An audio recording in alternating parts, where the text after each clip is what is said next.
The Drinking Bros, presented by GhostBed.com. You're live.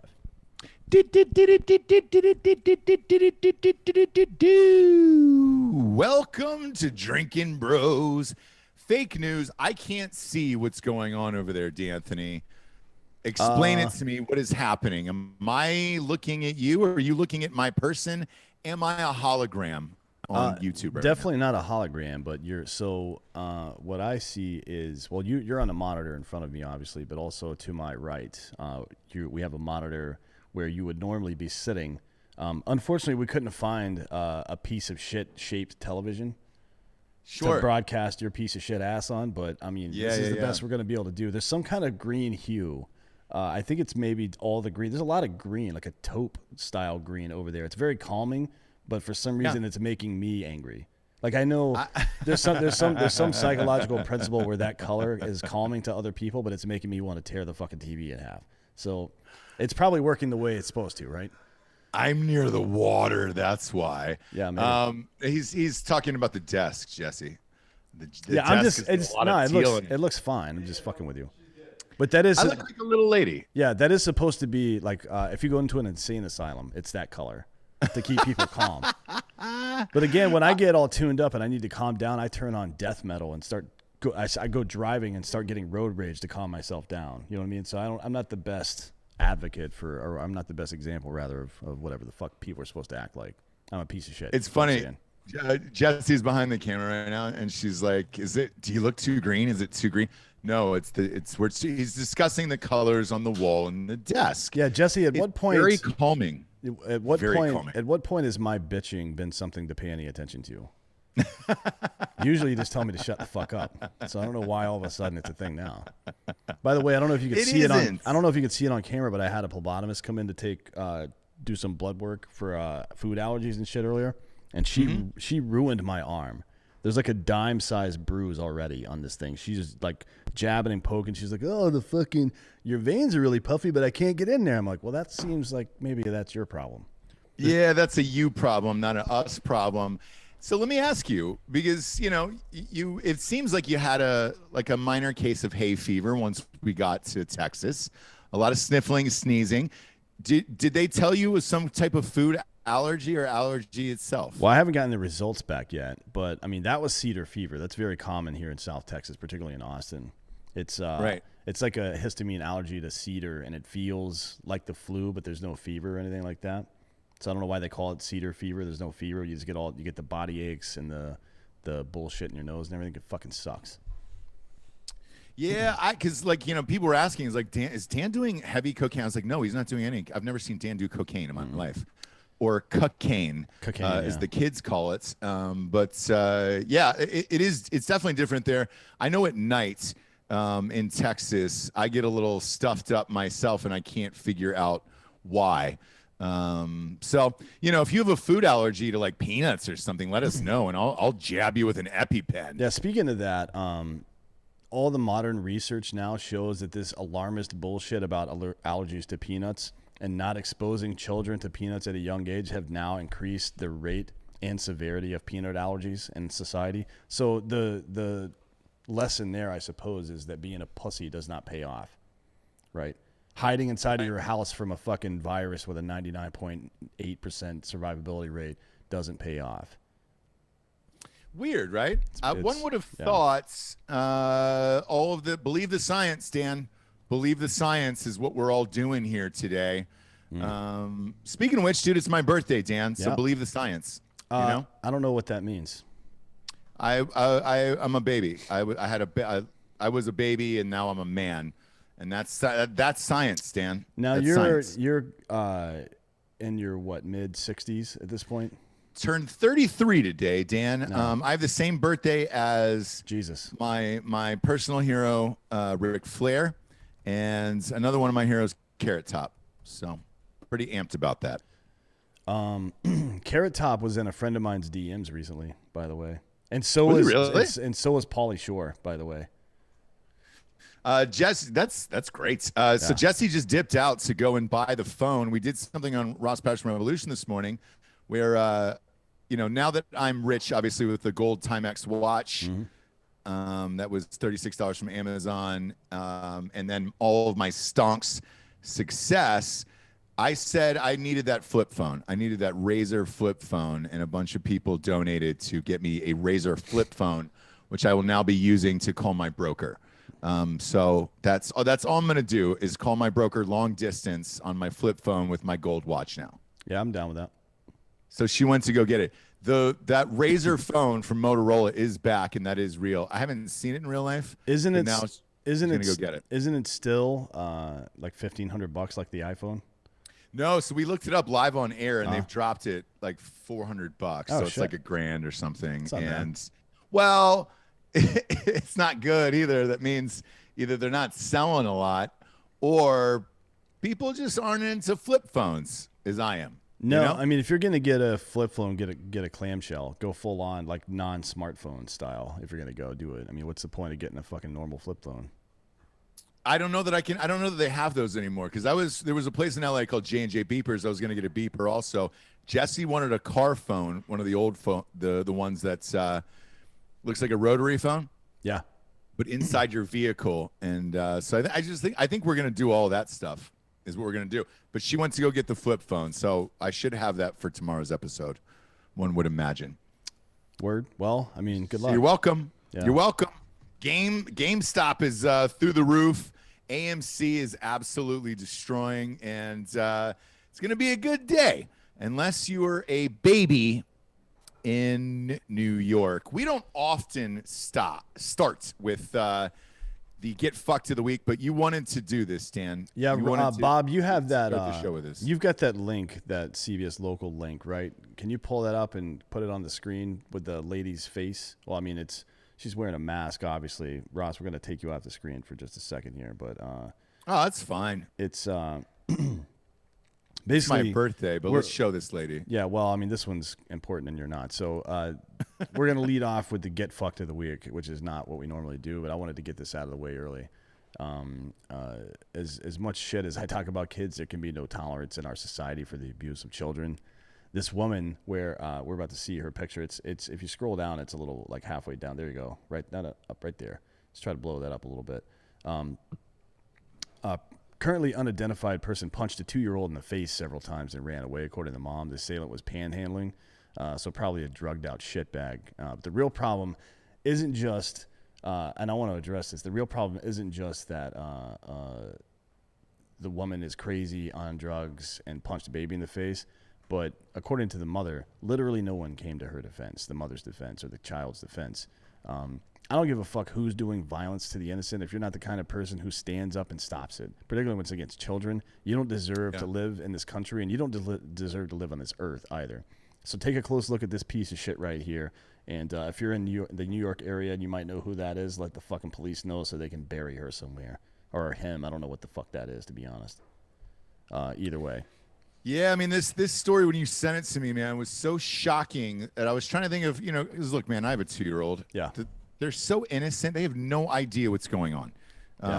To do something like this to a 2-year-old is unfathomable. The only other time I could think of something like this happening was, do you remember a couple of years ago when that Mall of America, somebody threw a baby off the the floor or whatever it was? I mean, the kid lived, luckily, but like, Jesus Christ, what the fuck is wrong with you? And I'm with you. Just end this person's life, if it's a him or her, right there in the street, and let's move on with our fucking day. Yeah, I mean, there can be there can be no tolerance for that bullshit, but there could also be no tolerance for the kind of people like this bystander effect bullshit. I understand it is a psychological phenomenon.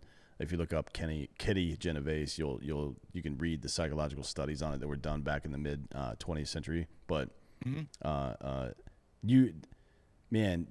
be that kind of person. Don't be the kind of person that is sitting down while a pregnant woman is standing up on public transportation. Don't be the kind of person that lets other people get abused while you have the power to stop it and do nothing, because you are a fucking piece of shit if you allow that. Yeah, it's crazy to me, and I know I've told this story in the past. I'm not sure which show it was on, or if I was on another, but there was a class that I took at Ohio State where I would say there was 300 or 400 people in this class, like one of the big halls, right? And in the middle of the class, a boyfriend started screaming at her girlfriend. It escalated. It got louder and louder and louder. The professor said, "Please go out into the hallway." And what I thought that everybody heard was her being slapped over and over again out in the hallway. 3 of us got up and ran out into the hallway, and the guy was like, "Dude, please don't fucking do this. This is all a setup. This is all part of the class."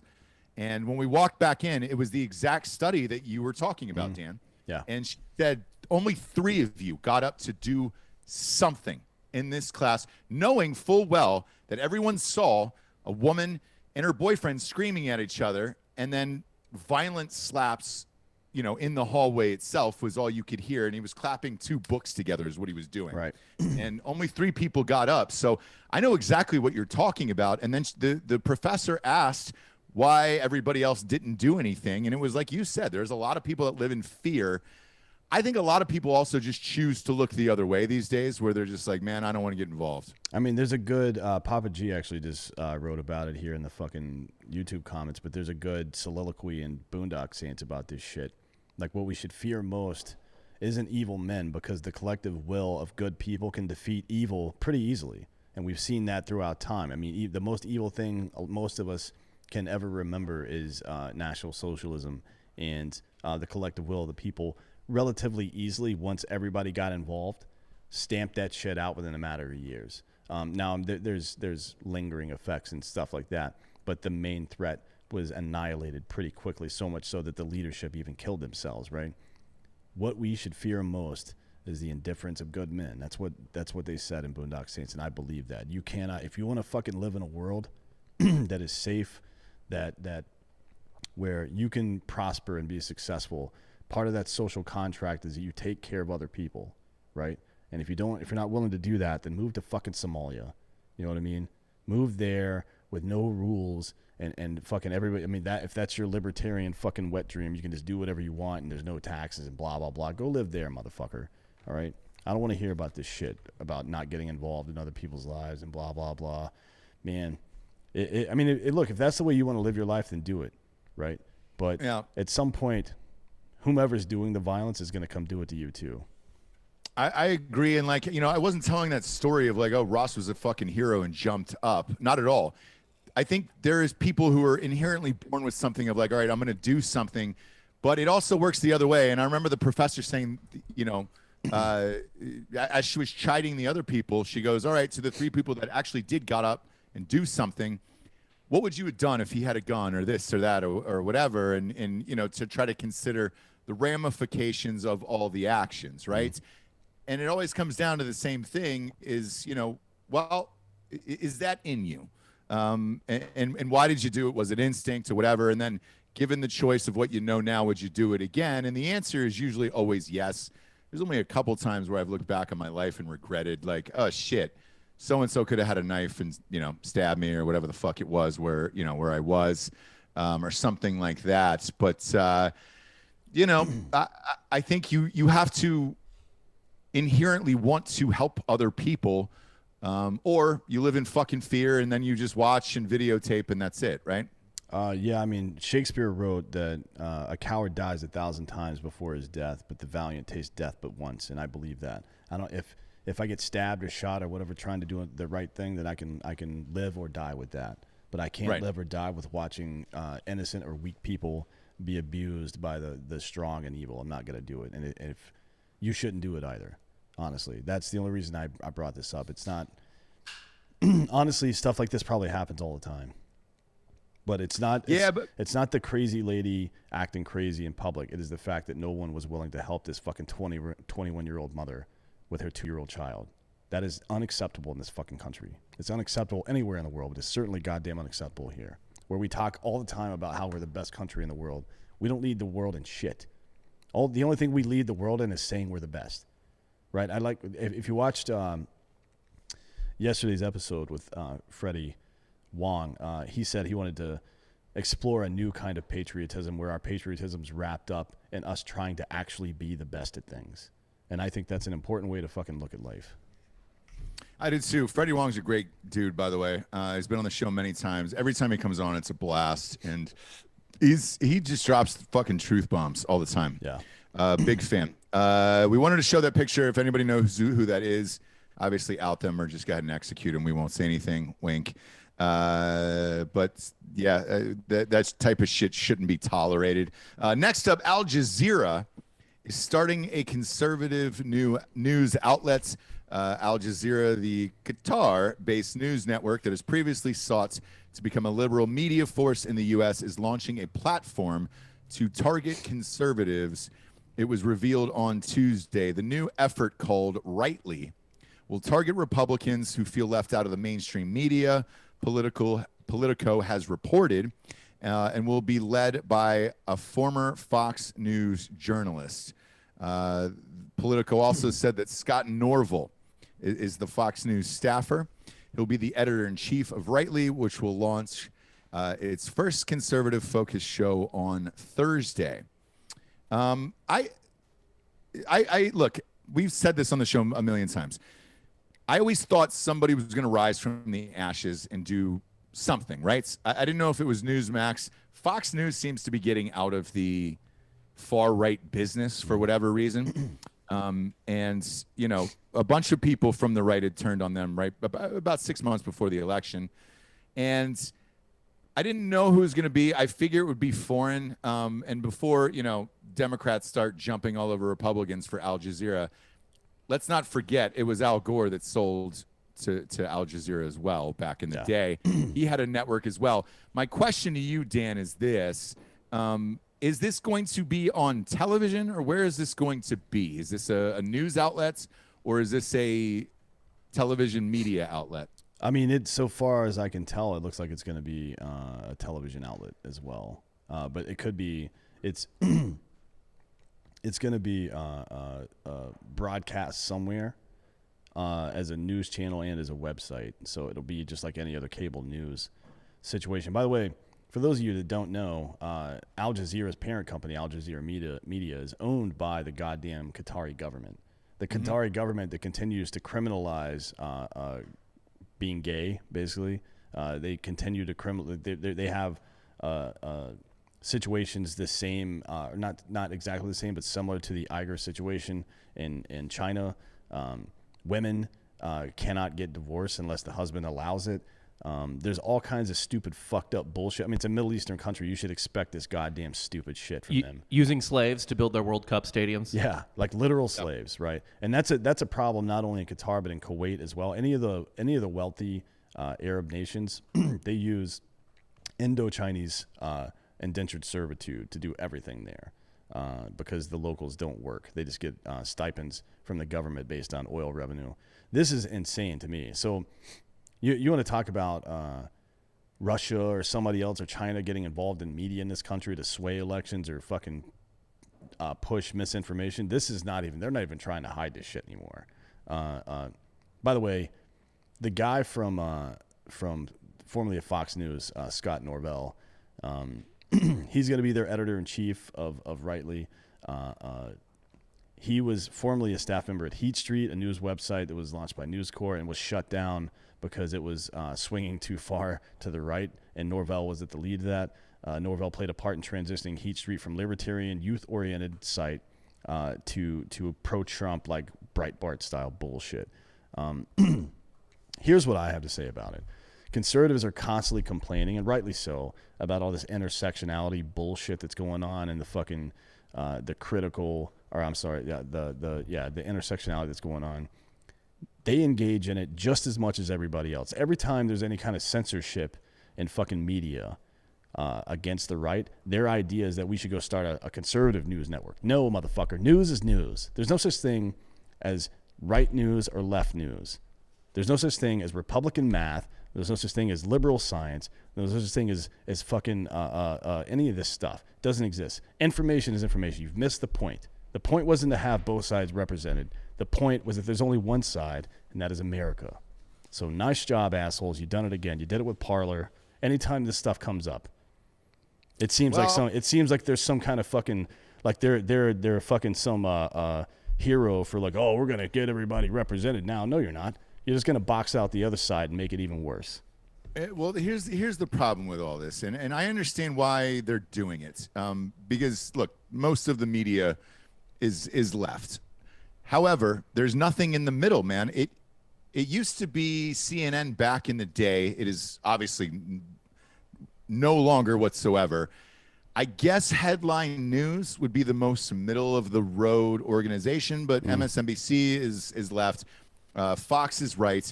You have to choose a side to get ratings these days and get commercials and ad revenue and all that stuff.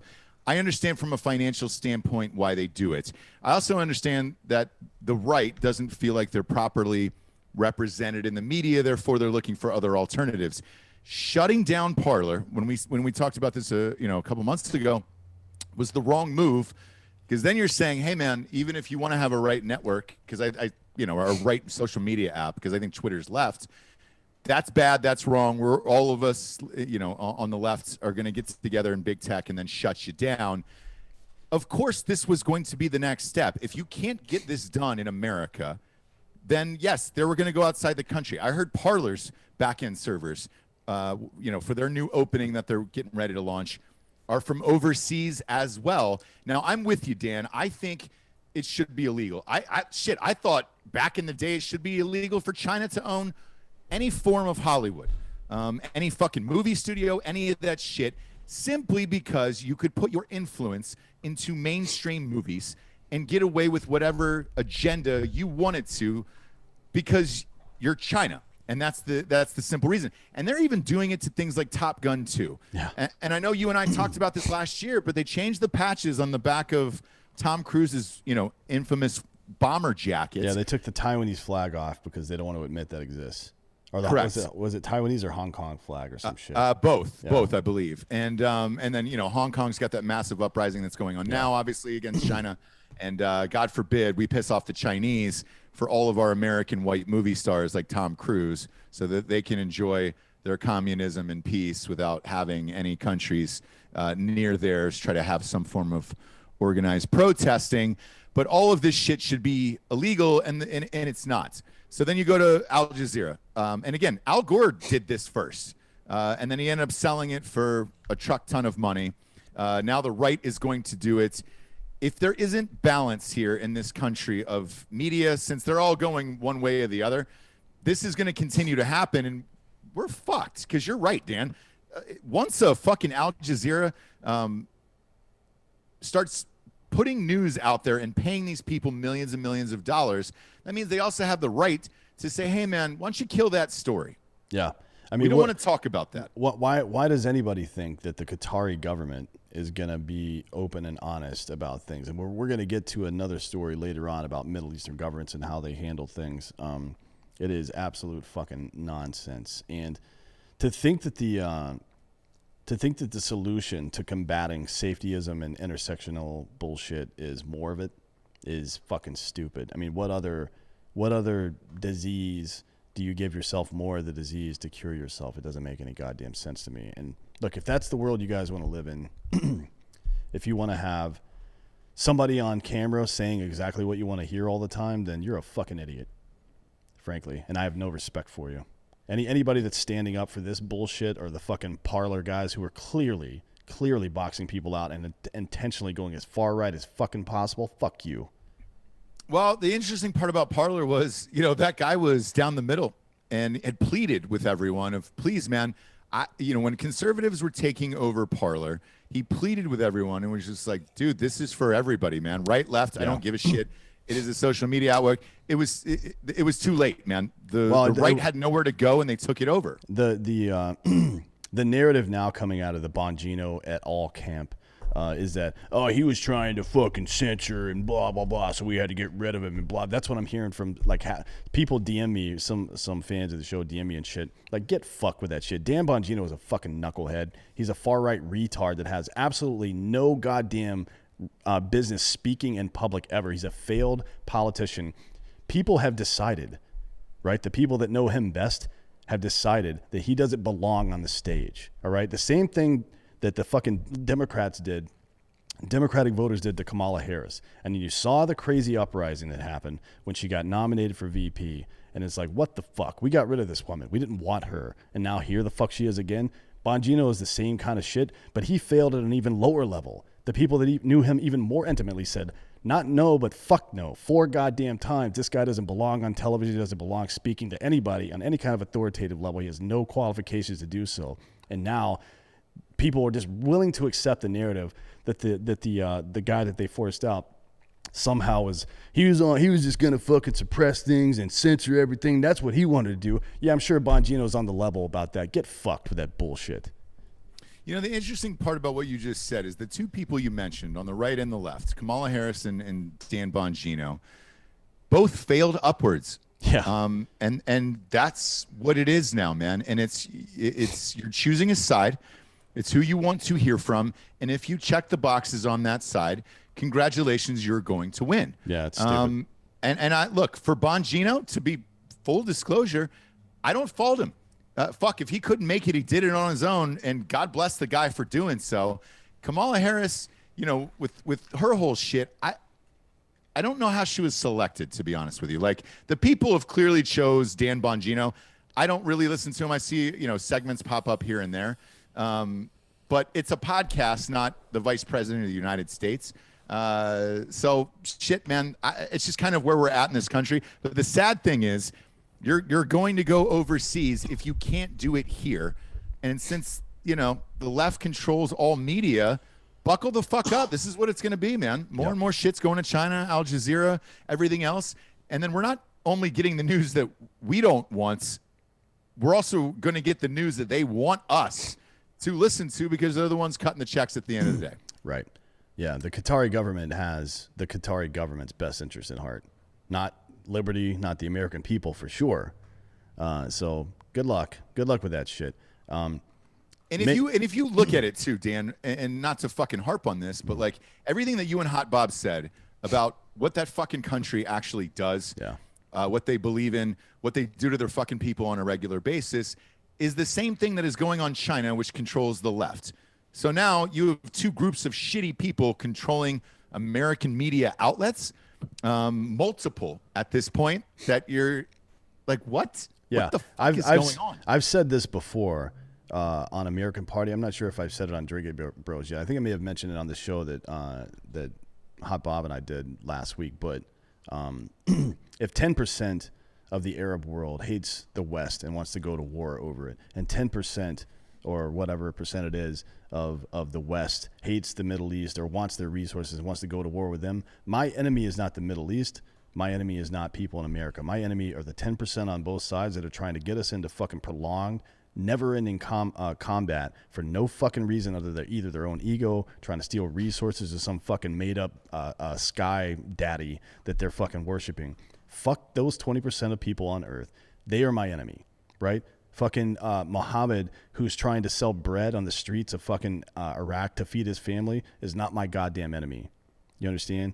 And some Democratic fucking voter who wants reproductive rights and thinks that Trump's an asshole, that's not my enemy. My enemy are people who fucking infect politics with their bullshit. My enemy are people who fight against and not for liberty, period. I don't give a fuck what country you're from. Just because you're an American doesn't mean you're my fucking ally, motherfucker. Liberty is my ally. And if you're against it, I'm against you. The end. Yeah, and, you know, this thing's going to go on or not go on television. We'll find out what happens with this Al Jazeera thing. But, you know, I look, being a fucking dude on the right here, there really isn't any outlets left. So it's not like I blame it if you can't get it done in America. Yes, you're going elsewhere. Same with Hollywood, man. The money was going to fucking China.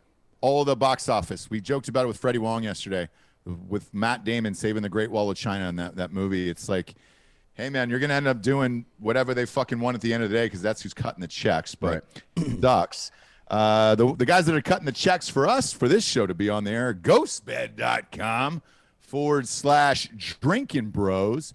40% off the bundle package with the adjustable base and the mattress. You can bundle everything together. You can put pillows, sheets, everything with the adjustable base and the mattress, and get 40% off right now. Or when you check out, you can get 30% off everything in the entire store. If you just want to buy a pillow, the pillow is the goddamn greatest, or some sheets or whatever, you get 30% off by typing in the promo code Drinkin Bros at checkout, and that'll get you 30% off anything you want if you want things singularly on that site. Go to ghostbed.com/Drinkin Bros today. And always, they got a 36-month pay-as-you-go program, no interest there. And you can put that deal with the others. Walk out of there with like $35 a month, dude, and a whole new fucking mattress set. Go to ghostbed.com/Drinkin Bros today. Next up, Los Angeles and Minneapolis have buyer's remorse.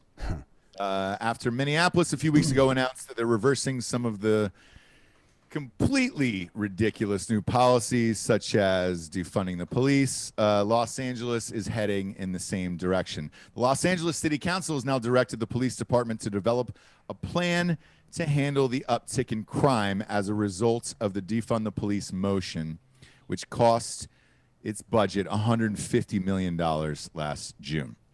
Violent crime increased dramatically in the city over 2020 from the previous year, with a significant upsurge in shootings and homicides, as well as other types of violent behavior.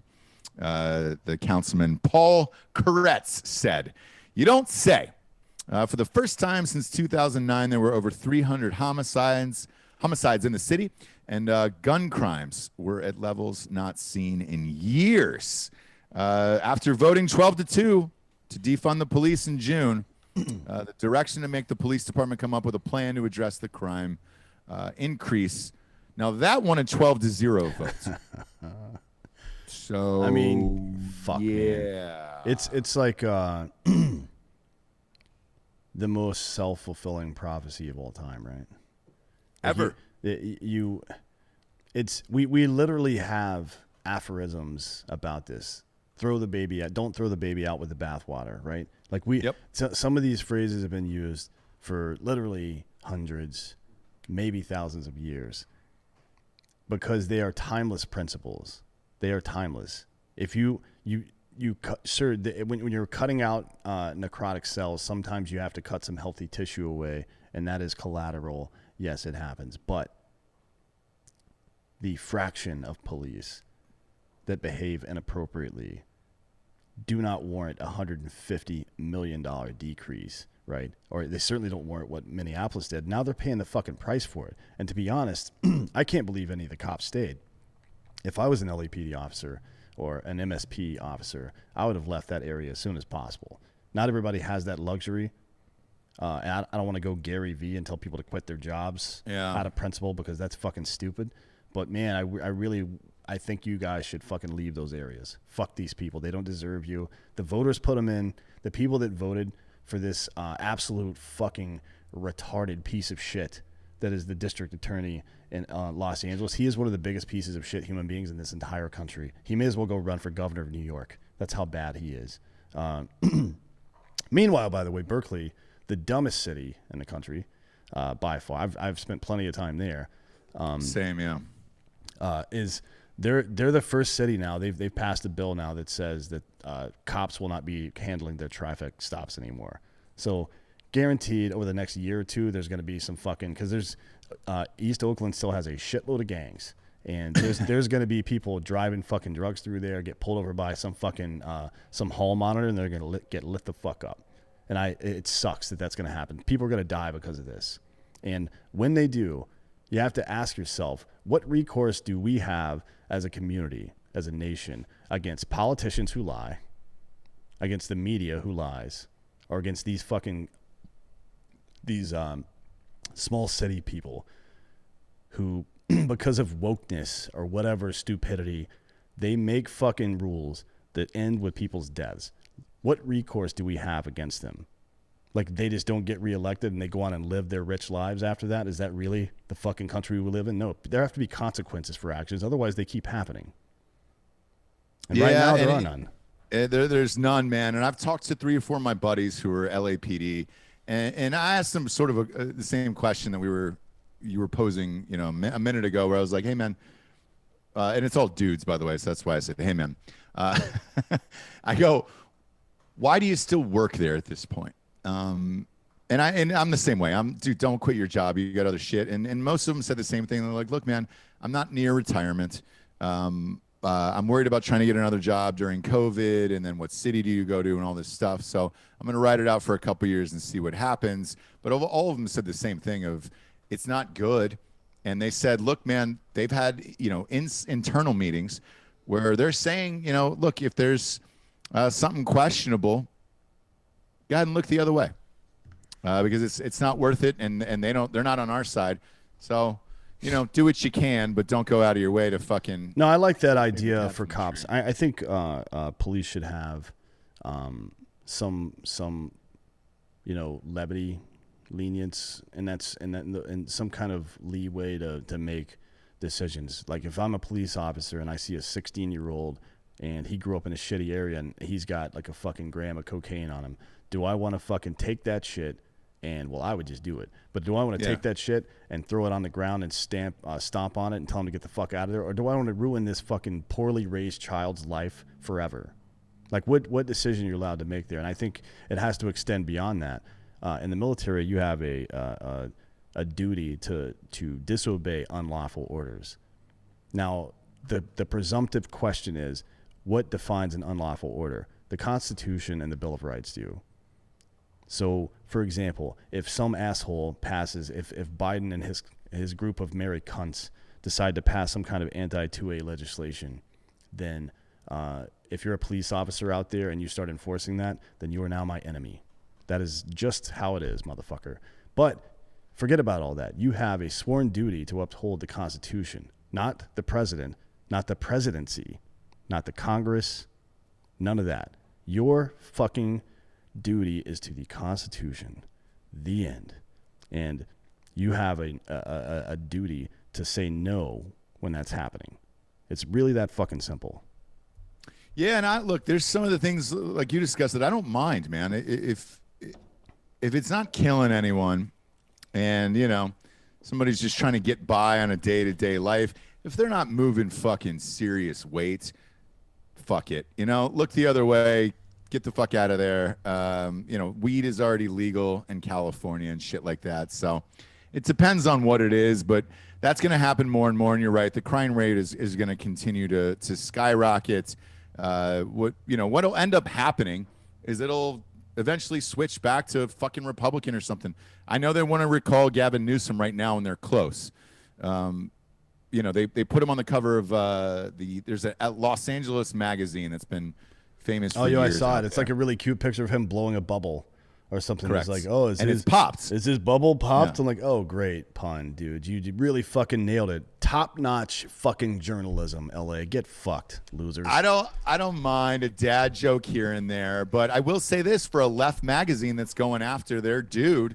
Clearly they're unhappy, and over 1.5 million signatures have been submitted on this recall. So we'll see what goes down. I'm just not sure who that candidate is going against him. I know we talked about him a few weeks ago, but if you can't remember his name and he clearly doesn't have enough branding, I don't know if he'd even win a recall. So it's like, is it worth it at this point? Well, I mean, look, it's almost become. We'll see if the leftist media trumps themselves again. What I mean by that is they hate this new person so much that they give him all the press, and then he develops name recognition, and people associate him with politics where they wouldn't have before. That's the only reason Trump got elected in the first place.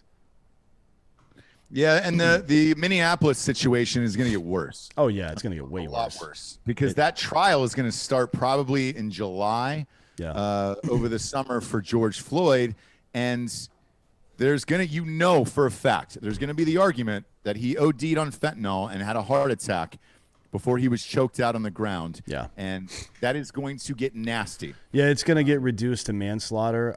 Chances are he's going to get like a prison sentence of whatever and serve about 18 months of it. That's going to be probably the 5 case. years, probably serve 18 months. Yeah. And it's going to be fucking bulls on parade up there in Minneapolis. Luckily, it's snowing.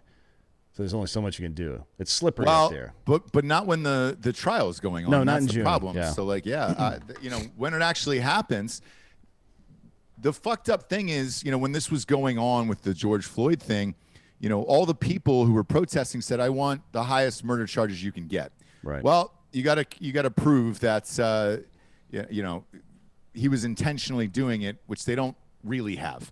No. Even from the video, like he's on his neck and it's fucking terrible, for 9 minutes, obviously, but there was no intent of like, hey, I'm doing this to kill him and that's it, along with the other guys. So it's like you said, it'll probably get reduced.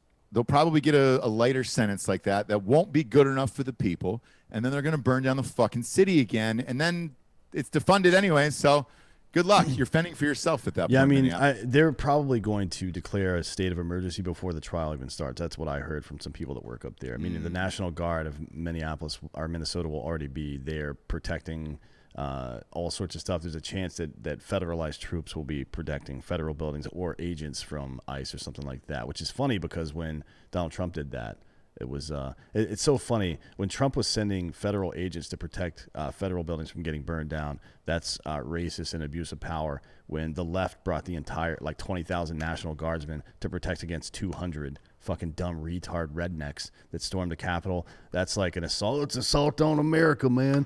They're coming to get us. Shut the fuck up, turds. By the way, those child migrant camps, not only are they still open, they made more of them. Congratulations, Joe. Congratulations, liberals. You're full of fucking shit. Jesus Christ. Can we stop? I don't care about all that stuff, but can we stop pretending like the two sides are different, please? Thank you. Yeah, there's no need for it. And, we'll get to another one after the next ad, but I'm all hopped up on Cardomax today. Energy intensifier. Look, I say this all the time. I start with a little liquid IV in the morning, right? By the way, promo code Drinkin' Bros 25% off at liquidiv.com.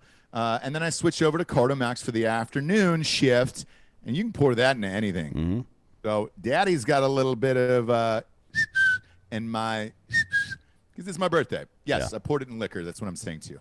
And this is one of those weird cans, by the way, that's it's actual vodka in a seltzer here, Dan. Yeah, I saw those. Those are good. So you put some Cardomax in this shit, you're ready to go. But in real life, though, you're taking Cardomax before the gym to get going. You will be fucking amped up. I'm not saying that person at the top of the show was on Cardomax. Who knows? But I'm saying you feel like a superhuman, dude. Yeah, it is with really Cardomax from Cardomax.com. That is CARDOMAX.com. My faves, my go-to. I've already got my go-tos there. It's watermelon. And then the blue raspberry is my fucking jam. So stop me. I like the sweeter flavors in life. I'm a little lady, and I want to be treated as such. Yeah, if they, it would be great if they came out with a fucking ribeye flavored energy drink, but I don't think it's gonna happen. You never know. You never know. They're friends with Jason Murph, so who knows? Yeah, it's true. Sean Matson's company. Use the promo code DB for buy one get one, and you get a free bag for free. So pick whatever bag you want. And then order another flavor of it. And shit, man, you'll be good to go for like 2 months on that shit. Yeah. Because it's BOGO, dude. Buy one, get one free there with the promo code DB at Cardomax.com. Veteran-owned company. Navy SEAL. Sean Matson, friend of the show. He's been on numerous times. He was just hanging out with Chris Gronkowski yesterday, by the way. Yes. Another friend of the show. We have Chris Gronk coming back on, 2 weeks from now? Super fun guy. Great guy, great company. Go out and support Cardomax.com, CARDOMAX.com. Promo code DB. Buy one, get one, man. It's great. Next up, sorry to all my Cuomo sexuals out there. I feel like I always have to preface it with that.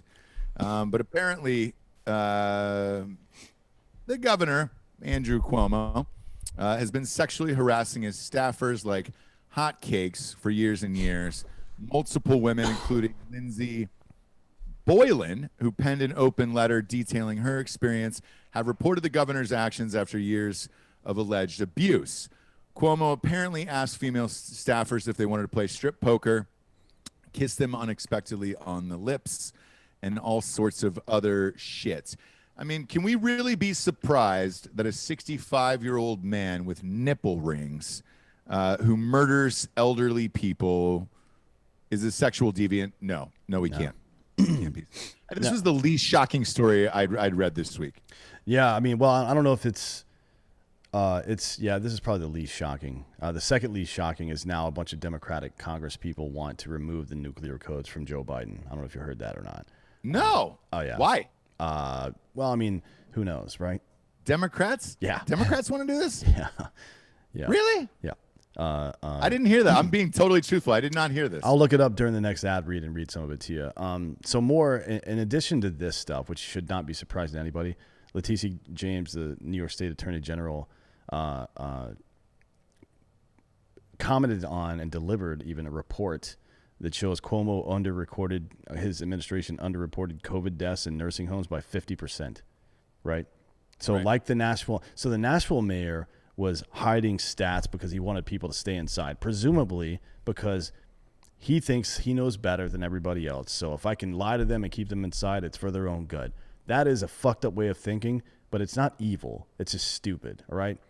Lying about the fucking death you caused is evil. This guy needs to go to prison now. Yeah, I'm surprised that he hasn't been removed already. I think this is a really tricky situation for the left because you're not only taking out him, who is the governor of New York, which, let's face it, New York and California are powerhouses not only in the media but in politics. But his brother, Chris, is the top anchor over at CNN right now, highest paid. He's in that primetime slot that they reserve for Hannity over at Fox. He's the guy at CNN, and now he would be forced to report on his brother. Right. And I think they're trying to figure out what the fuck they're going to do because Chris just re-upped his deal at $18 million a year. I think for 3 or 4 years over at CNN. Right. You can't avoid the negative press that it's going to be if your brother gets removed as governor of New York for hiding deaths from COVID after all your bullshit on CNN day in and day out was COVID, and we need to get Trump and get him out of there. He's not doing anything. Your brother actually murdered a bunch of people and got them killed, but you're not going to do anything or say anything. So this is going to be a real sticky situation. And I'm not sure how it's going to end up, to be honest with you. Right. Yeah, how it's going to end up is I don't know when he's up for re-election again, but he's certainly not going to win. I don't think he's eligible to run again, if I'm not mistaken. It's 2-term limit in New York, right, for governor, or is that just the New York City mayor? I actually don't know. But at any rate, certainly he's not going to get reelected, and you have to ask yourself, there's no limit. There's no limit. Okay, so he's not going to get reelected, but you have to ask yourself when there's no provision like the 25th Amendment at the state level, so far as I know. There's recall elections in a lot of states, but that's a whole election process. You have to go through the phase of collecting signatures and then vetting signatures. Then you have to have a 3-month runoff, basically. It's a long process. It is a long process, 6 to 9 month process at minimum, if everything goes perfectly. So I don't know what that's going to look like. But what I do know is that if any other person were to do something like that, right, and get a bunch of people killed, they would at the very least lose their job immediately. But when they tried to cover it up later, that's when they go to prison, right? Just because you're an elected official, you're somehow immune from that. You should be held way more accountable if you're an elected official and you did that. You should go to jail even faster. This guy needs to be completely out of the political spectrum. No one is safe as long as he's making decisions up there. And speaking of not being safe, nearly 3 dozen Democratic lawmakers signed a letter that asked President Joe Biden to give up his sole authority to launch a nuclear strike.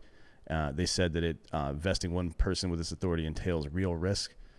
Past presidents have threatened to attack other countries with nuclear weapons or exhibited behavior that caused blah, blah, blah. Basically, because Biden's such a pussy, they're going to try to use this opportunity to pull his pants down and spank him a little bit, right? The Democrats are? Yes. They want to take away the power from any president. Yep. Got it. And this is where I disagree, man. And I didn't like it when, they tried to do this bullshit to Trump, and I don't like it with Biden either. That's the gig. I mean, if the president can't handle the nuclear codes, remove him. Yes. Invoke the 25th and get him out. Right? Yes. I mean, it's that simple. If you can't be trusted not to annihilate the whole world, motherfucker, then you got to go. It doesn't, that's the solution, right? You have a maniac running around and your solution is just to take his weapon away. He's got plenty of other fucking weapons, motherfucker. I mean, this is the dumbest shit of all time. From what I recall reading when they were PMSing about Trump, for whatever reason, nuking someone between January 7th and January 20th. There is, the military has long had what they call a madman contingency. Yes. It's a It's a two-man key system on every single nuclear action, right? So two people from the executive cabinet have to give the authorization for the nuclear strike. It has to be authorized by two people. The president, probably, unless he's incapacitated, but two people in the cabinet. They both have fucking sequence codes that they have to fucking tell the commander of the guard, and then two separate keys are turned at the same time to launch a nuke. It is not one motherfucker that's in charge of this shit. The premise doesn't make sense. All this is about is fucking power and control. It's always about power and control. Yeah, and I didn't agree with it with Trump when they were going after him, and I don't agree with it with Biden.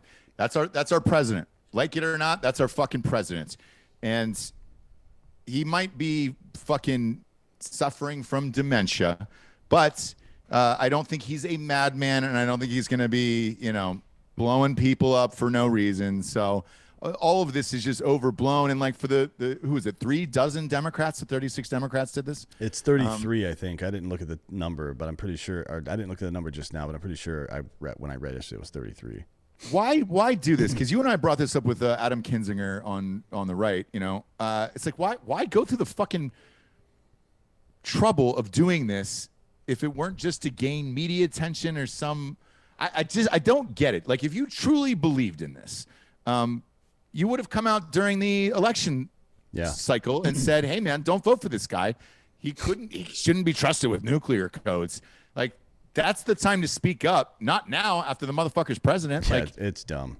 It's all political theater is all it is. It's just nonsense. But who's the audience? Who's the audience? There is no audience anymore, Ross. The audience is the fucking mirror. These people are narcissists, right? They're staring at themselves in the mirror in an echo chamber. They're saying words, and the words are bouncing off the window and coming right back to them. They like the way their hair, face, and smile looks. Oh, we're doing the right thing for the people, but the people never really have anything to say about it. As a matter of fact, in these places where the defund the police movement happened, 83% of people responded that they want the same amount or more police in their area. Right? Nobody fucking supported this stupid bullshit, and they did it anyways because it was the woke thing to do. Well, speaking of the woke thing to do, our next story is Jesus Christ. Coca Cola, if you haven't heard, is asking all of their staff to be less white. You heard that right. Coca Cola employees were urged to be less white as part of the company's alleged diversity training, but the material was yanked offline following a viral whistleblower post. Unfortunately for Coke, we already saw it on LinkedIn Learning. I don't have LinkedIn. Never been on it, not once in my life, but I read it a million times on Twitter, this shit. So that's how fast it gets out there. This stupid shit is nothing new, as far as this critical race theory bullshit that's been going on, even in the Navy, right, Dan? They've been doing this shit in the Navy as well? Yep, sure have. But it was the suggestions on what they were telling their coworkers to do to be less white that was so shocking that I was like, man, how is there not a lawsuit from all the white people working at Coke who actually had to sit there and watch this? Well, there's certainly going to be. Unfortunately, so Coca Cola has denied any of this shit, right? Unfortunately for them, we've already seen the screenshots on LinkedIn Learning before it was taken down. And this, by the way, LinkedIn Learning is owned by Bill Gates, Microsoft. So, You don't say. Yeah. Jack off into your own face when you get home, because that's the best thing you can do for your life. Just enjoy life is all I'm saying, because this is all bullshit. This is nothing new, though. We've seen it in the Navy before. Here's one of the slides. This is a direct quote from one of the slides. In the U.S. and other Western nations, white people are socialized to feel that they are inherently superior because they are white. Now, I've never been taught that or heard that ever. As a matter of fact, my entire adult life, I've heard the exact opposite of that. At any rate, an internal whistleblower sent this, and then Carlin Borisenko, I don't know how you say that name. I'm guessing that's Carlin, yeah.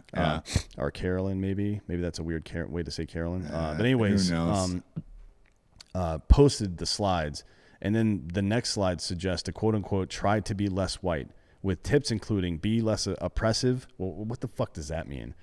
Like, man, like when you wake up in the morning, you fucking take a shower, feed your kids, then you like put your clothes on, whatever the fuck, go to work, and you just show up, you're like, oh, I'm going to oppress somebody today. Who is it? Let's see. I mean, what the fuck does that even mean? Let's see, what else? No, the best one, so there was listen was one of them. Yeah, believe. So like I guess break with white solidarity is one of them as well. That's my favorite. Like I white have to, people don't listen though, Dan. I guess, guess that what the thing is? I didn't hear what you said because I wasn't listening. Nailed it. So Borisenko describes herself as a supporter of banning critical race theory and said the screenshots were sent to her from an internal whistleblower. And she was also told that the course was required by Coca Cola. The truly maddening thing about this isn't that companies are doing it, because you should expect these fucking bullshit companies to be doing this stuff.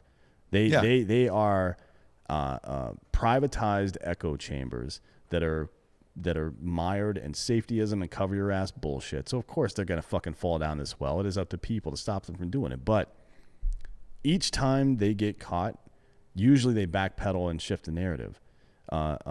That's the thing that really drives me fucking crazy. If you really fucking believe this shit, then fucking do it out in the open, motherfucker. Speaking of that, San Francisco, that whole plan they had to rename all their schools, it's done. They didn't do it. The backlash was too severe, and they got rid of it. We talked about this on a fake news about 6 weeks ago. They got rid of that. But going back to this Coca Cola thing, one of the key phrases was believe. So I guess, you know, white people don't believe in anything, which is far from the truth. I believed in Santa for years and years and years past, into adulthood almost, where I was like, oh, shit, I believe too much. I believe in a thing called love. This is just, it's what you should expect out of these assholes.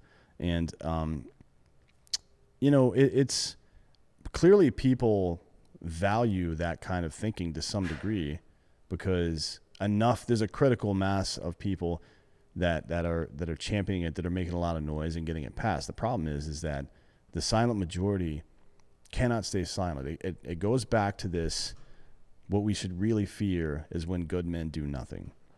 Now that applies to protecting people from physical violence. It also applies to protecting them from stupid bullshit.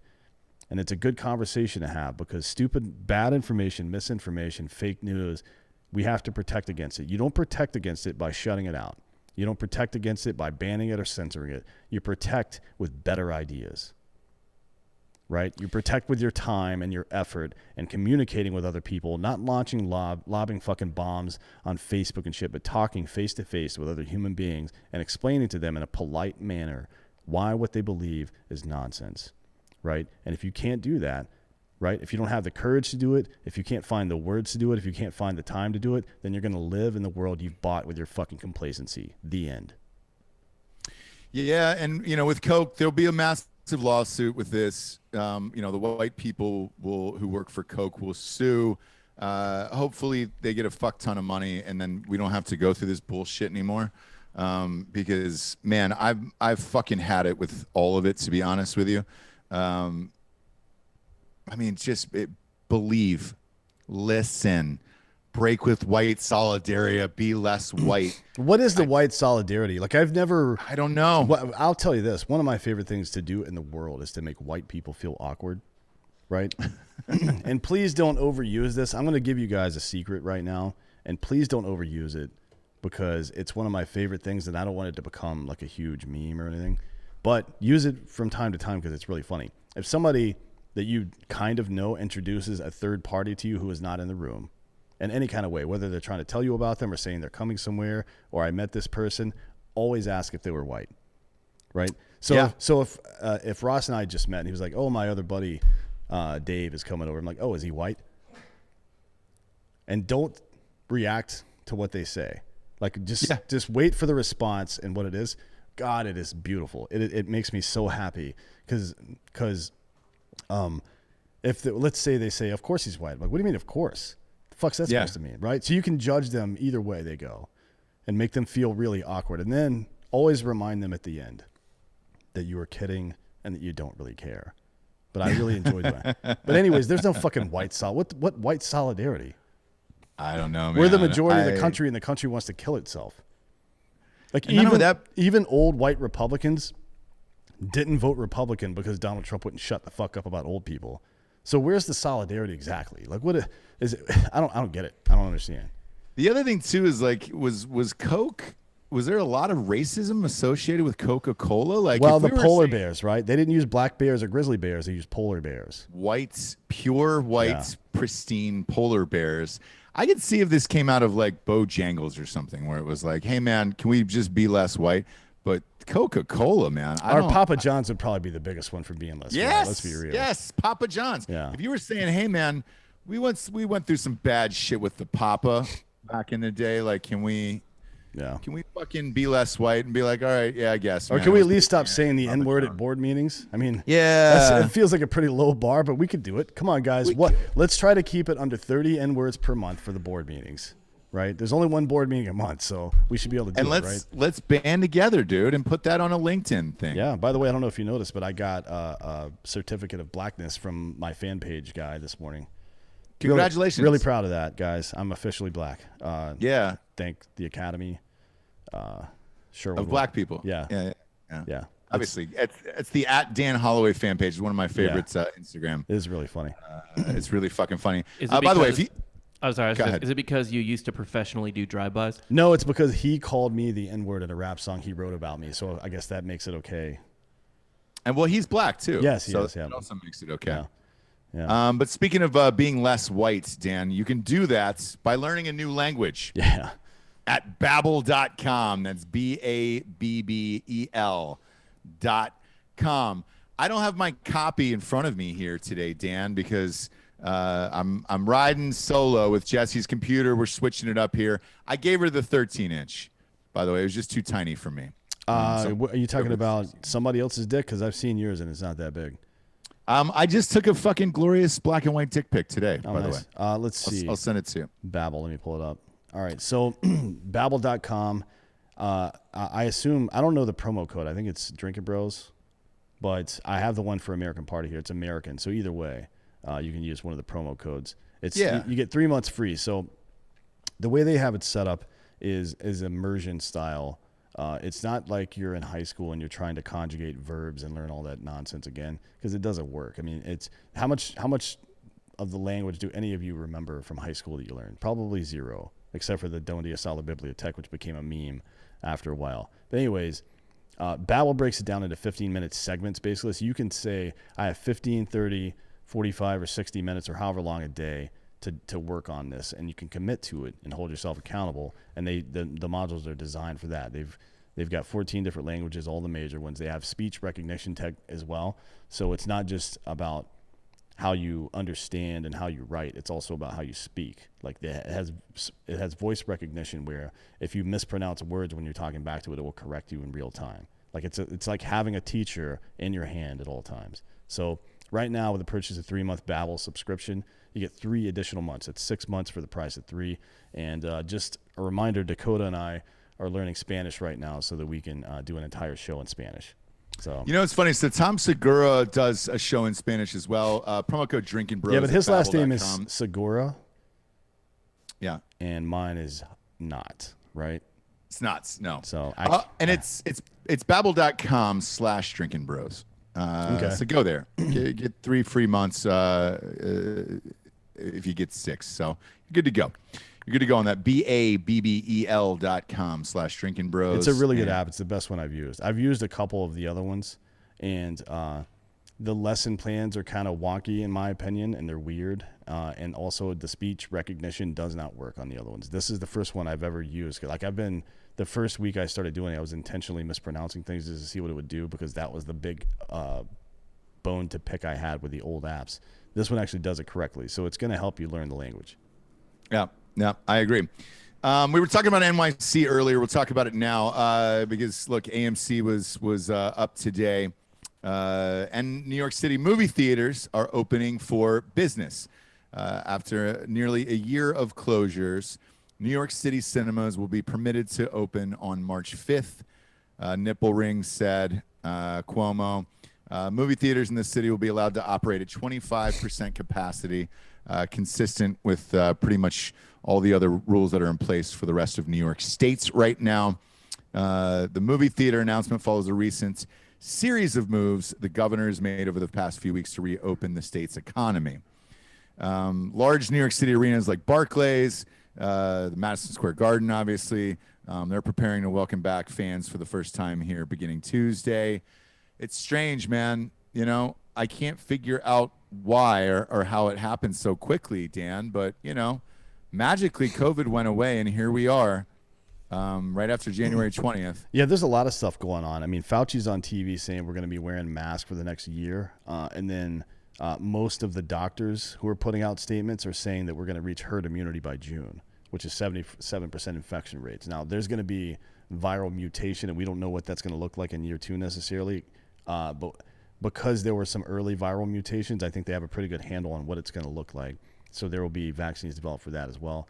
There's also a lot of people who are dying from the vaccine, which is kind of weird.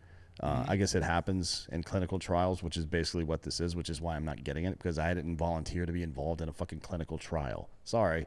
I know how vaccines work, and it takes 5 to 10 years to get one approved. At any rate, Cuomo said last week that indoor family entertainment centers such as arcades, trampoline parks, laser tag, etc., could start reopening later in the month, March 26th, and outdoor amusement parks on April 9th. So they have a plan to reopen New York right now.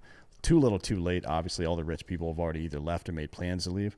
The housing market is going to crash. The commercial real estate market first will crash, right? All those office buildings are going to have to be turned into loft apartments, which is going to take time. It's going to take 6 to 18 months at a minimum to do that. Then there's going to be a fucking overabundance of new apartments and in New York, where a lot of the top earners have already fled. So it's going to deflate the entire downtown real estate market. And sometime between probably 10 to 18 months from now, that real estate market is going to crash, downtown in Manhattan especially. And you're going to, if you have money to invest in real estate, that would be the time to buy some of that shit up, if you have the ability to, because it's going to go way the fuck back up within the next 3 to 5 years. Yeah, and look, AMC, their 13 locations in New York are going to be open. Diamond hands on that shit, because you know it'll come back. I think, my honest opinion is, I think Tom Cruise will end up saving the movie business with Top Gun. Paramount has already said we're not moving that to digital. That will be in theaters. Right. And I think by July, people will feel safe enough to go back. The problem with opening theaters right now is the movies that are out are already on Netflix. Yeah. So I'm not sure. I mean, who's going to go pay to see fucking Wonder Woman 1984, which flopped, by the way, in a theater at this point, and pay $7 for a fucking small soda? Like, it's not going to happen, man. Yeah, it's not going to happen right away. So I think it's going to take, again, my prediction is Tom Cruise, 4th of July, and all other shit. The other thing with the AMC is now that New York has done it, LA will be next. Those are two of the biggest, theater-going cities in the United States. I don't know. LA's still pretty shut down. I mean, between Garcetti and fucking what's his nuts, Gavin Newsom. Yeah, they've been forced to open back up. So it's the same thing that is going on in New York. This is the same thing that's going on in LA. And magically, they're saying the deaths have been reduced there, and they're going to start opening back up. And they're expecting Los Angeles to make a decision to open up movie theaters this week. Are they going to following week? Yeah. Coming up. Are they going to serve concessions? Because these like 16-year-old children, how well are they going to be obeying COVID laws, right? I mean, like it's the question I'm asking is ridiculous, right? It's not meant to question if there's going to be super spreader events, because we already know that didn't happen. Bars and restaurants contributed 1.6% of COVID cases. So the reason I said that is to make fun of this shit. Obviously, it was never about public health. Right. There's no fucking way it was, because nothing they've done made any kind of sense at all. Yeah, and fuck, man. As far as like opening up all this shit, like I'm in North Carolina right now. They're tonight's actually, ironically, on my birthday. They're gonna go to the next phase and let you to allow you to be in restaurants till 11 p.m. Last call is at 10 p.m. and hour by hour we're gonna start to get back to normal magically because everything changed on January 20th. But I thought the same thing when I came in the first night. I went to Jersey Mike's by my house here, and I walked in. There was 3 white 16-year-old girls that were, giggling, making sandwiches, no mask on or whatever. Not one fucking time, Dan, did I think about, I wonder if they all have COVID. They're going to give it to me through my sandwiches. Yeah, I mean, look, it's, whatever. I don't care. I don't care about getting COVID or anything like that. I don't either. And that's the thing is like, dude, at this point, with the vaccinations coming out, because look, there is a hot Bob. You can check this number, but as of 3 weeks ago, I believe 45 million people had already been vaccinated. I don't know what it's up to now. Joe Biden actually just marked the 50 millionth vaccination today, I believe. Great. So approximately 1/6 of the country has been vaccinated. And then Cuomo has killed the other, at least 1/6 of the population in New York. Right. So I think you're good there. Yes, you're right, Dan. We're getting closer to herd immunity. With the Fauci bullshit, somebody shut this guy the fuck up and get him off the stage. Yeah, I mean, it's not even about what he's saying. It's that he's saying different things on every single day, and he's contradicting himself. That's not. You can't do that. Like, I understand that science is like the idea that there's a scientific fact is an absolute absurdity. We thought that the speed of light was a scientific fact for a long time. Then we discovered inflation. We discovered neutrinos. We know it's just not true. It applies to mass, sure, but it doesn't apply to everything. At any rate, the idea that the data collected doesn't change the scientific output is going to be that's a stupid way to believe. But having a weak ass little bitch like Fauci on screen every day being like, well, I mean, masks don't really work, and then 2 weeks later, like, you have to wear a mask or you'll die. You can't fucking gaslight people like that. You can't cry wolf, because then they're not gonna take your actual advice seriously. That guy's got to get the fuck out of there. Now the other thing is, and the reason that the AMC stock is up today again. At some point earlier today, it hit its highest level since the beginning of February, is because the CEO of AMC said in a statement that all 13 of its New York City theaters are going to open back up, which means stay diamond hands on that stock if you still have it.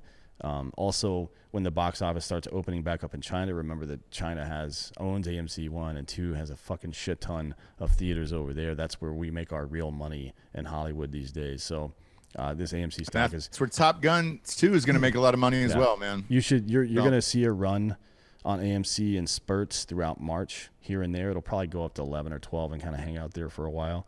And then when Top Gun comes out on July 4th, it's probably going to spike for at least a little bit until they get some returns back and see if it flops or not.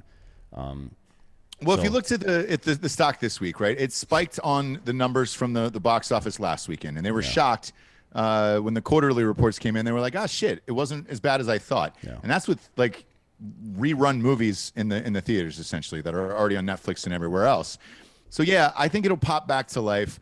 It's going to be slow. It's something to hold on to for a while. And the other one that is out there behind the scenes is there's a rumor that Amazon is trying to buy out AMC. So that way they can have not only theatrical control, but then also take those movies to digital afterwards. So that's something to look out for as well. Yeah. I mean, speaking of Amazon, did you see Elon Musk comments the other day?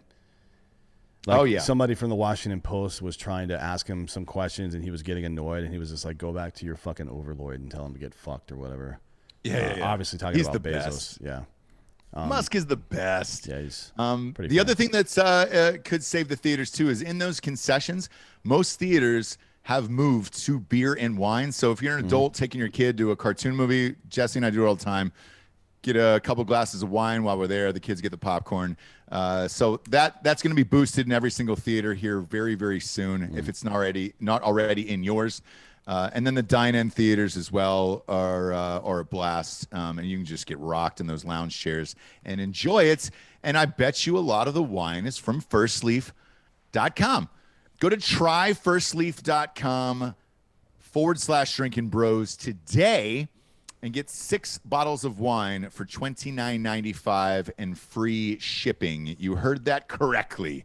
That is tryfirstleaf.com/Drinkin' Bros, and you get 6 bottles for $29.95 and free shipping. Nobody does this, and all of their wines are fucking delightful. Jesus Christ. I've been on this club for, 7 months now at this point. And I'm doubling down. If you want to skip a month, because I had to go online and say, hey, man, I'm going back and forth between North Carolina and Texas while the house gets fixed.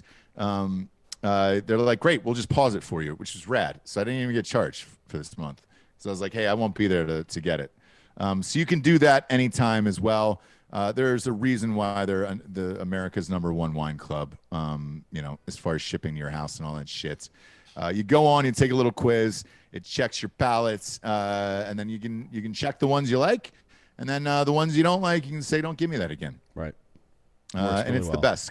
Go to tryfirstleaf.com/Drinkin' Bros today. 6 bottles, $29.95, free shipping. That's it. No strings attached on that shit, dude. It's the best. Next up, did the Crown Prince of Saudi Arabia have a journalist assassinated?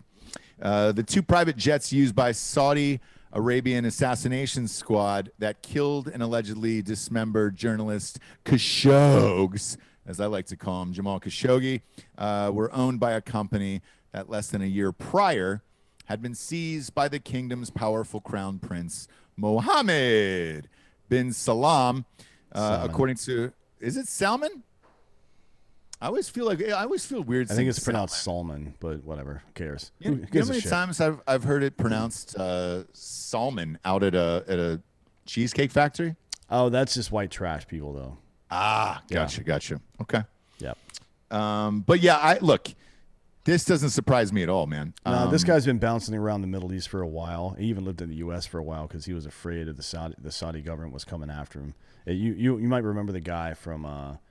He's the one that did those interviews with bin Laden back in the day, right? So he went out into the fucking middle of Afghanistan with the Mujahideen and was doing. This is when bin Laden was technically still on the side of the U.S. and then after he was not on the side of the U.S.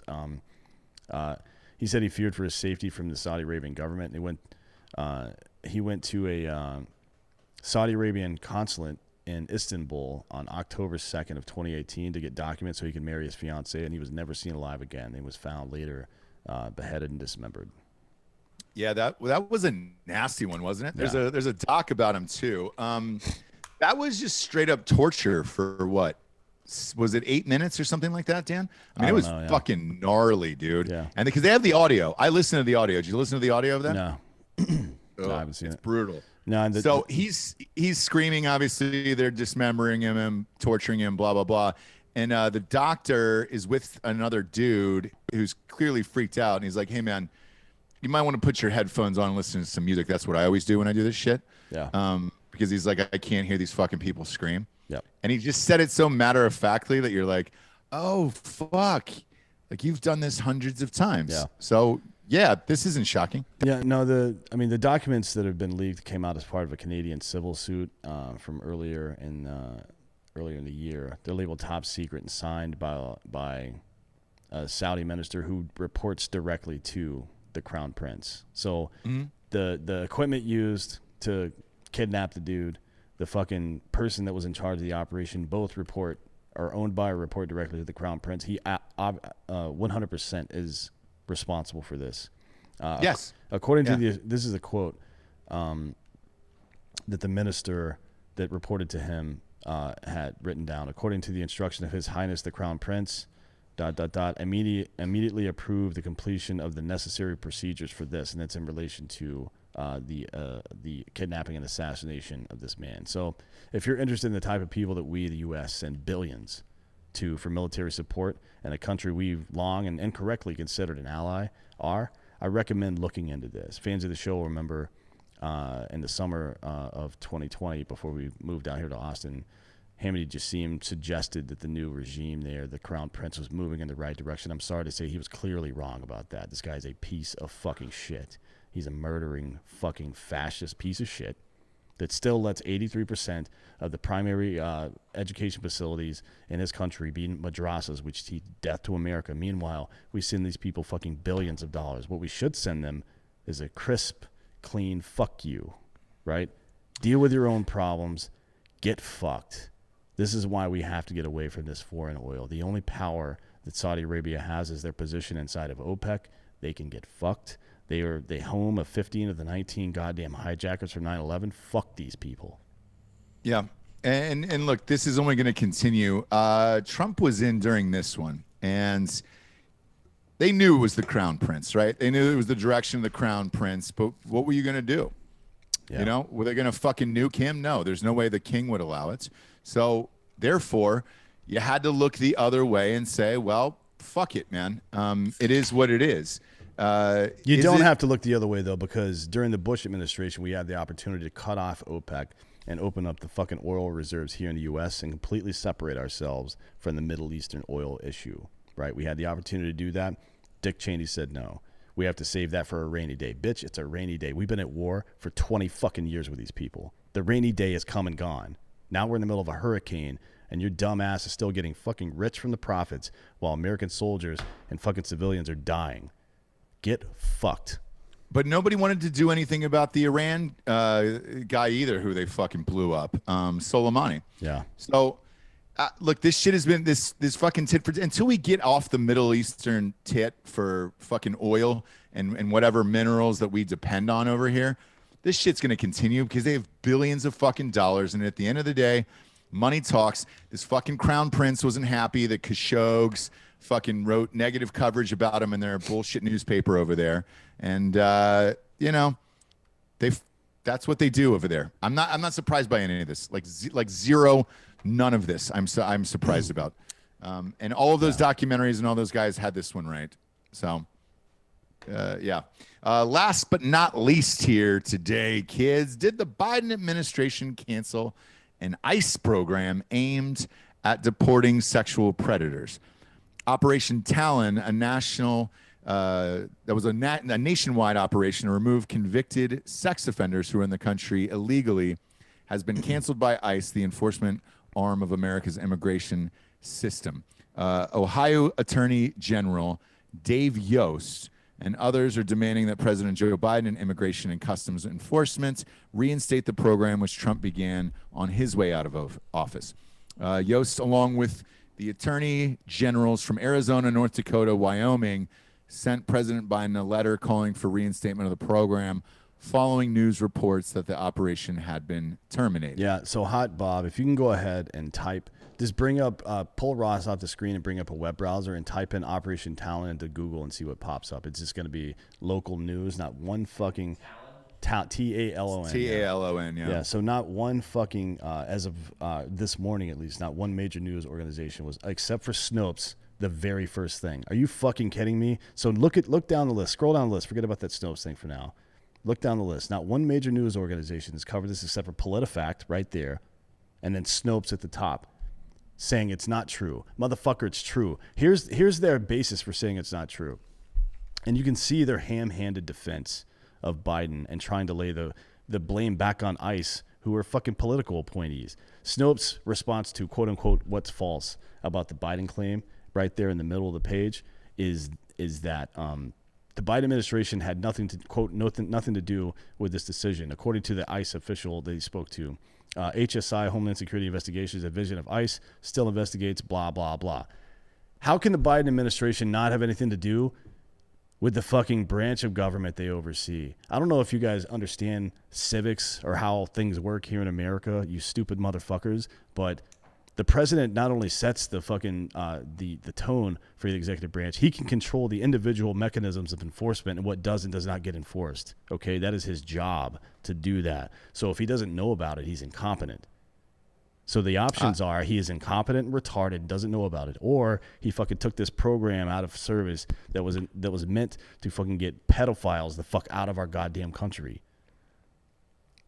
Look, I again, another story that is unbelievably unsurprising to me, because it's not. If you want to come in and terminate all the things that Trump did, right? And in my eyes, this was a great thing that he did.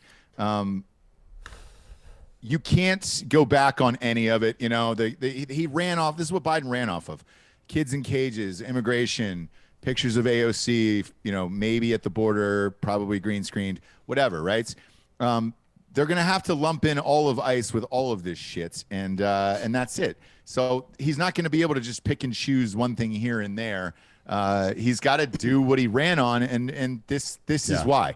And I fucking hate shit like this. Well, I mean, I also want to add some details for nuance, so you don't go out into the fucking ether and make some really stupid arguments. So Trump did this on his way out of office, meaning this was probably floating around circles in Washington for a while, and on his way out of office, it is typical for a president to say, hey, what stuff didn't get done that we can just get done right now before we leave? That's typical to do. The other thing is, a lot of people are using fucking completely hyperbolic language, saying hundreds of pedophiles have been deported using this, and now it's gone. There's no record of anybody being deported on this because it just came up like a fucking month ago, okay? So you fucking do some research, figure out what the truth is, and argue from the point of facts. The first time you bring up something in your argument that's not true and somebody figures out it's not true, the presumption from the onlooking audience, who are the people you're trying to convince to get on your side so you can fight this shit, are going to think all of your fucking statement is false. Do some research, use the Socratic method. That's all I'm asking. Yeah. Same. But it's crazy that you pull that up on Google and you find nothing. I mean, we are literally controlled by big tech and the government here. Now is the point in the show we get to the Drinkin' Bro of the Week. You could submit all your Drinkin' Bro of the Weeks to us. It goes live to us in our email. We just open it up as it is. Go to drinkinbros.com. We also got some butter soft teas in there. And I know we keep saying new merch is coming. I don't know if it's coming. It is. I did the final stuff today. I sent it over today. The woman that processes all of it into the system is out of town today, but she's going to be back at the end of the week. And she's going to, all it is details behind the scenes, which patterns go on which color shirts. That's it. Okay. So all she has to do is upload these things, and then it's done. Do it, lady. Do it. Yeah. So whenever you submit on drinkinbros.com, the Drinkin' Bro of the Week, it comes to us. We read it live on air. And let's see who it is today. Drinkin' Bro of the Week is Richard Marks from California. Oh, fuck. If I don't know if this is real or not, but if it is, well played, Richard Marks. It says, member of Drinkin' Bros since last week, is nominating Auntie Patterson. Reason for the nomination: I'd like to nominate Ross's aunt. Ross, I'm sorry for calling her a liar. She was the best 30 seconds my 4 inches has ever had, and truly the best dollop on my daisy. Much love. Rock on. Okay. ... Ombre. I'm gonna go ahead and go out on a limb and say that wasn't the Richard Marks. I don't know, and I'll tell you why. This is very specific to the tweets. And the best dollop on my daisy is obviously a nod to his wife. So here's what I was told later on about this fucking Richard Marks saga that keeps going on. That I find it hilarious. I don't know if he does, to be honest with you, and I don't care. But I heard he is kind of slyly funny, which is why he built this huge Twitter following after like being famous in the 80s. Because that's always weird to me. Where you remember Rex Chapman, Dan? Yeah, Simon. Wait, Rex Chapman. Who's Rex Chapman? He played for like the Hornets and all that other shit. Basketball player turned like viral video guy. Correct. Yes. No. On Twitter, and he has like a gajillion followers, right? I don't know. I don't have Twitter, and he does, yeah. Because he just posts whatever's happening that day. He just rips videos and he posts it on his own feed. And he gets all the retweets. I'm currently blocked by him, Rex Chapman. Big shock, obviously, but he was doing these fun, flirty videos where he was reposting things, and I saw that he had a bunch of followers, and I was like, hey, man, is that the white guy who played for, like, the Charlotte Hornets? And sure enough, it was. He ended up getting, like, addicted to drugs and was on the streets or whatever, and now he is an announcer. But he built this huge Twitter following by just ripping other people's videos and putting them up and everything else. Problem was he got super political around the election, and I said, hey, Rex, you're probably not the best guy to do this. Like, with the amount of drugs you've done, it's hard for me to take you seriously when you're saying things about politics. It's like I don't really. Well, I take offense to that because I do drugs every single day. And Dan, I again, I'm not voting on anyone you tell me to vote on. Like, I'm my own human, and I don't need to hear it from anyone. Yeah, it's true. Same with Rex Chapman, right? And Rexy, sexy Rexy, ended up blocking me, and I come to find out it's exactly what Paper Hands Dan said over there, where he said, everybody was on this guy's fucking dick for ripping these videos and putting it up, and he gained this following. Richard Marx, I heard, is kind of the same way, where he just posts like snarky shit all the time. I'm not going to put this out of the realm of possibility for old Dick Marx. No, it definitely was not him. But if it is, in case it is, it's really funny and well played. No, that's to your way. It's well played by the audience. To your point, I talked to two separate people in the music industry that every person would recognize. One on the administrative side, one that's actually a musician, and both of them said that he's actually a really cool and funny guy. But he's all of a sudden here lately got kind of wonky with the fucking anti-Trump shit. But for the most part that they've known him back in the day, he's been really fucking weird and funny and likes to troll people and shit like that. So he definitely didn't write this Drinkin Bro of the Week. That's retarded. But I could see him, like, honestly, I think he'd probably come on the show and talk shit with us. From what I've heard, I think there's a possibility at least that he would do that, just to be funny. So here's the deal, man. I know he's got a book coming out in June. The inside secret to book sales and all this shit is podcasts. It truly is, because most people who listen to podcasts, besides this show, obviously, are pretty intelligent. Yeah. And because we're fucking idiots, so most of our fans are probably too. But it's great for book sales to go on podcasts because it's more personable, right? You're not sitting on Fallon or Jimmy Kimmel for 8 minutes in a scripted segment and it's all bullshit. Richard Marx, I would be happy to have you and your lovely wife on the show to promote your book. It's a biography about his life, and it comes out in June. Yeah. So Dan and I are not closed-minded assholes. Like, we don't give a shit. No, I'm very open-minded. As a matter of fact, I'm so open-minded that while you were entertaining Richard Marx, I'll be telling his wife what a real man looks like, right? Which is not like Richard Marx, by the way, if you were curious. She could say, "Hey, man." You know what I'm going to do? I'm going to change it. Like, when they show up into the parking lot, I'll be outside changing a tire. Then when they come in here, I'll be inside like fucking field dressing an animal or something like that. I don't know. We'll figure it out.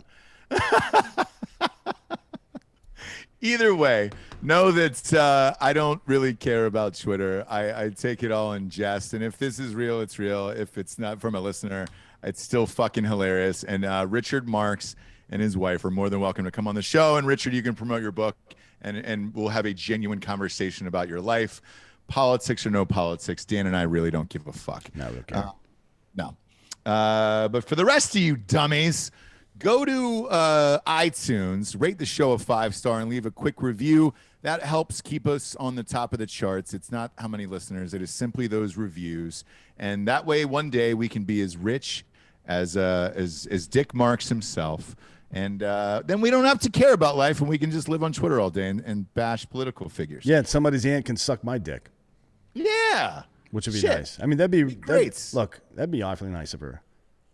I sure as shit wouldn't be talking trash about her 30 years later. I would be like, no, she was a great woman. Soft tongue. Yeah. Someone's aunts definitely sucked your dick. Oh, yeah. So definitely. Aunts, several aunts have had my penis in their mouth for sure, right? You would think so. I don't really keep up with their family trees or anything, but I would assume some of them are aunts. Yeah, I think Dave Matthews wrote that song about you, Ants Marching. Yeah. That was about all the women who've sucked your dick, ants around the world. But yeah, thanks for joining us. Go to iTunes, rate the show a 5-star, and leave a quick review. And then Patreon.